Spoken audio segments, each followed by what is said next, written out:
দেখো এখানে কি দেখতে পাচ্ছি, বিচিত্র স্বাদ। কবি কে বলো তো? রবীন্দ্রনাথ ঠাকুর। বিচিত্র স্বাদ মানে বুঝো বিভিন্ন রকমের ইচ্ছা, বুঝেছো? তাহলে শুরু করি আমরা একসাথে। আমি যখন পাঠশালাতে যাই, আমাদের ওই বাড়ির গলি দিয়ে 10টা বেলায় রোজ দেখতে পাই ফেরিওয়ালা যাচ্ছে ফেরি নিয়ে। চুরি যায় সে হাঁকে, চীনের পুতুল ঝুড়িতে তার থাকে। যায় সে চলে যে পথে তার খুশি, যখন খুশি খায় সে বাড়ি গিয়ে। 10টা বাজে, 10:30 বাজে, নাইকো তারা হয় পাশে দেরি।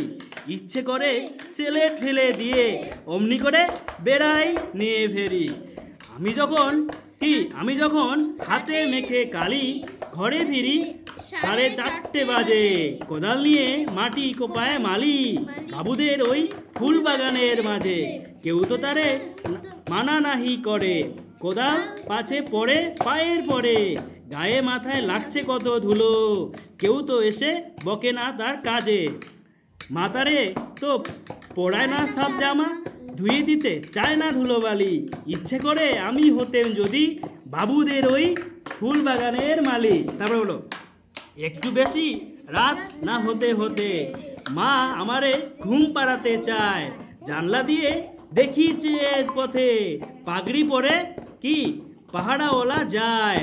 তারপরে কি, আধার গলি লোক বেশি না চলে, গ্যাসের আলো মিটমিটিয়ে জ্বলে। লণ্ঠনটি ঝুলিয়ে নিয়ে হাতে দাঁড়িয়ে থাকে বাড়ির দরজায়। রাত হয়ে যায় 10টা 11টা, কেউ তো কিছু বলে না তার লাগি।